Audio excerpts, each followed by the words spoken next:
नमस्कार, शारदास किचनमध्ये आपले स्वागत आहे। आज आपण अगदी नेहमीच्या पिठल्यापेक्षा वेगळ्या चवीचं पिठलं कसं करायचं हे बघणार आहोत। हे पिठलं आंबट तिखट असं लागते। ह्या पिठल्यासोबत जर उडदाचा पापड आणि तोंडी लावायला कांदा असला तर हे पिठलं खाण्याची काही मज्जाच वेगळी असते। चला तर मग रेसिपीला सुरुवात करूया। 1 वाटी बेसन पीठ, 1 कांदा बारीक असा कापून घेतला आहे, 4-5 हिरवी मिरची आणि लसूण बारीक करून घेतला आहे, खलबत्त्यामध्येच कुटला आहे। मिरच्या तुम्हाला फिक्या तिखट किती हवे त्याप्रमाणे तुम्ही घेऊ शकता।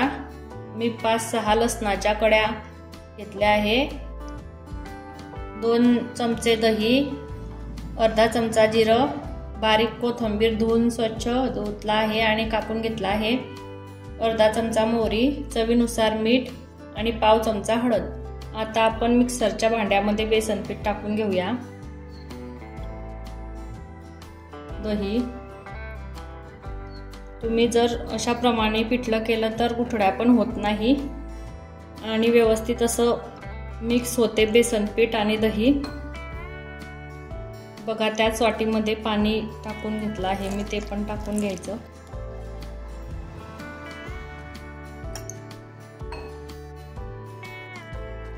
आता व्यवस्थित असं बारीक करून घ्यायचं। बघा मी मिक्सरच्या भांड्यामध्ये बेसन पीठ आणि दही एक फिरून घेतला आहे, त्यामुळे किती छान असं एकजीव झालेला आहे। बेसन पिठामध्ये दही एकजीव झाल्यामुळे पिठल्याला छान अशी चव येते। कढई तापली आहे, आपण 2 पडी तेल टाकून घेऊया कढईमध्ये। तेल तापलं आहे, आपण त्यामध्ये मोहरी टाकून घेऊया। मोहरी छान अशी तळतळली, जिरं टाकून व्यवस्थित असं मिक्स करून घ्यायचं आणि त्यामध्ये कांदा टाकून घ्यायचा। कांदा व्यवस्थित परतून घ्यायचा।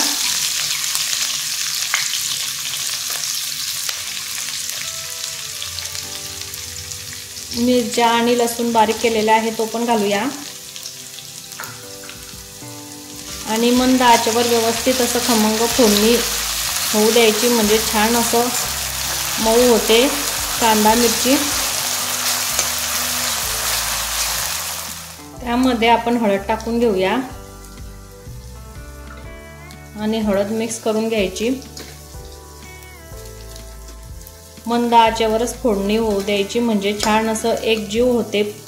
आपण जेवढे मसाले कांदा लसूण ॲड करता तेवढे मऊ होतात आणि चवीला पण छान लागतात, म्हणून मंद आचेवरच फोडणी होऊ द्यायची। बघा आपली फोडणी छान अशी मऊ झालेली आहे। आता आपण त्यामध्ये दही आणि बेसन पीठ टाकून घेऊया पातळ केलेलं आणि व्यवस्थित असं हलत राहायचं, म्हणजे गुठळ्या होत नाही। त्यामध्ये आपण पाणी सुद्धा टाकून घेणार आहे। तुम्हाला ज्या प्रमाणात पिठलं करायचं आहे तेवढं तुम्ही पाणी ॲड करू शकता।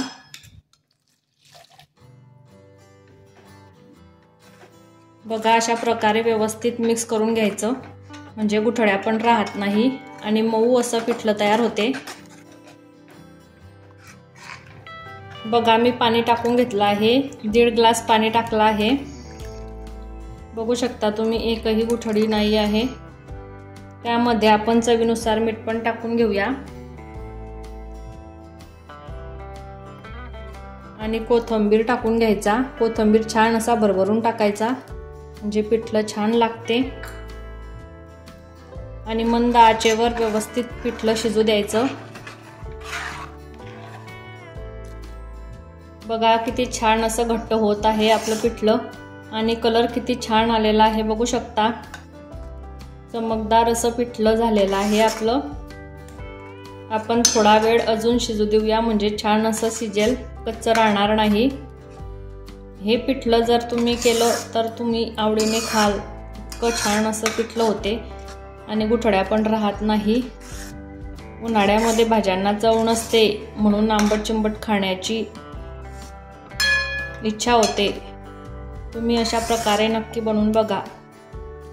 बघा आपलं पिठलं शिजते आहे। आपण 5 मिनिटं झाकण ठेवूया, म्हणजे छान असं पिठलं शिजेल।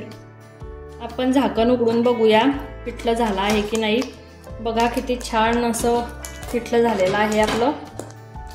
बघू शकता किती छान असं शिजते आहे। आता आपण गॅस बंद करूया। बघा किती छान असं लसलसीत पिठलं झालेलं आहे। कलर पण किती सुंदर आलेला आहे।